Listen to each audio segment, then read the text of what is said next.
కడప ప్రజలకు మరియు ఆంధ్ర రాష్ట్ర ప్రజలకు మీడియా మిత్రులందరికీ అస్సలాము అలైకుం, నమస్కారం. ఈరోజు ఈ మీడియా సమావేశం ఏర్పాటు చేయడం ఏమనగా, కొన్ని రోజుల క్రితం జరిగిన ఘర్షణలలో ఆ ఘర్షణకు సంబంధించిన ఈ అధికార పార్టీ విఫలమైనందుకు మన పార్టీ మీద రుద్దాలనే ఉద్దేశంతో లేనిపోని వీడియోలు తయారు చేయడము, సోషల్ మీడియాలో వేయడము, ఈ విధంగా కార్యక్రమాలు చేస్తున్నారు.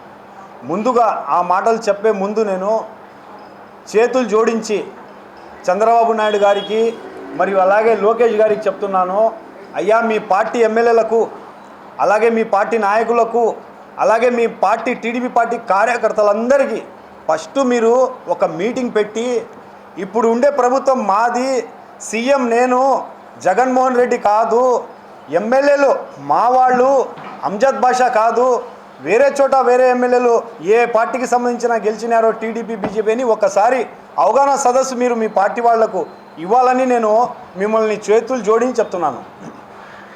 ఈ విషయం ఎందుకు చెప్తున్నానంటే, మేము ఓడిపోయిన తర్వాత కూడా ప్రతిరోజు ఆయన వాసు గారు చూస్తే ఆడ పోయి తాడిపల్లిలో కూర్చొని మా నాయకుడు జగన్మోహన్ రెడ్డి గారి గురించి ఏదంటే అది మాట్లాడతారు.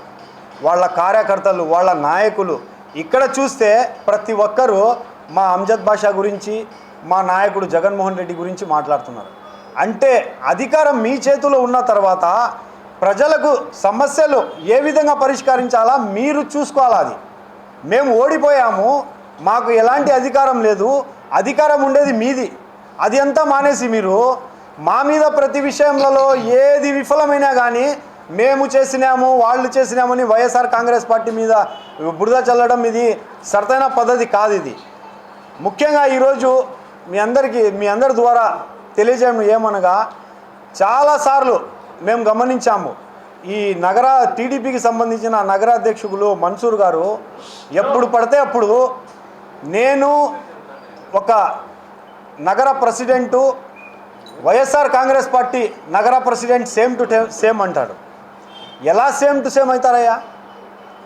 ఏదైనా కానీ మా పార్టీ ద్వారా మా నాయకుడు ముందు ఒక కార్పొరేటర్ అయ్యారు, దాని తర్వాత ఒక ఎమ్మెల్యే అయ్యారు, మళ్ళా ప్రజలు ఎన్నికైన తర్వాత రెండోసారి ఎమ్మెల్యేగా అయ్యి, దాని తర్వాత ఈ ఆంధ్ర రాష్ట్రానికే ఉప ముఖ్యమంత్రి అయిన ఘనత మన అంజద్ బాషా గారిది ఉంటే, అంత కూడా మీరు ఒక పెద్ద ఆయనని పట్టుకొని ఏమంటే అది మాట్లాడము ఎంతవరకు? ఇదేనా మీ పార్టీ నేర్పించింది సంస్కృతి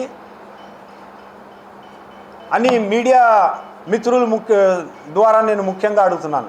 అలాగే మొన్న జరిగిన ఘర్షణలలో వైఎస్ఆర్ కాంగ్రెస్ పార్టీకి సంబంధించిన కార్పొరేటర్లు ఎవరు రాలేదు, వాళ్ళు ఎవరు లేరు, ఎందుకు రాలేదు, ఆ సైట్లో ఉన్న కార్పొరేటర్లు, మైనారిటీ డివిజన్లలో ఉండే ఇన్ఛార్జ్లు వాళ్ళు ఎందుకు రాలేదని మీరు అడగడం జరిగింది. మేము మా పార్టీ సిద్ధాంతాలని కట్టుబడి మేము పనిచేసేవాళ్ళం. వైఎస్ఆర్ కాంగ్రెస్ పార్టీ అంటేనే కులాలకు, మతాలకు, వర్గాలకు అందరికీ ఏకీభావంతో పనిచేసే పార్టీ మన వైఎస్ఆర్ కాంగ్రెస్ పార్టీ.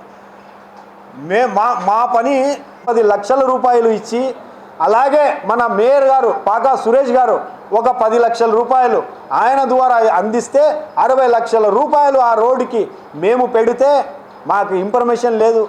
అక్కడ పోయి వీళ్ళు పోయి టెంకాయలు కొట్టడం అంటే అది చెప్తారు కదా ఒక సామెత, సొమ్ము ఒకరిది సోకు ఒకరిది అని. ఇంకా 1 సంవత్సరం మళ్ళా మేము కార్పొరేషన్ ఎన్నికలు గెలిచే వరకు మీకు పని ఉండదు. మేము నిధులు పెట్టాము, మేము శాంక్షన్ చేయించాము, మీరు టెంకాయలు కొట్టుకుంటూ ఉండండి, వేసుకుంటూ ఉండండి. చిన్న రిక్వెస్ట్ ఏమంటే, ఆ నిధులు ఎక్కడి నుంచి వచ్చాయో ఒక మాట చెప్పి చేయండి. మాకు కూడా మనస్తృప్తి అవుతుంది. మాకు పిలువగాకండి, మేము వస్తే మీకు ఇబ్బంది. అందుకే ఆ నిధులు ఎవరున్నారో అదేనా చెప్పండి.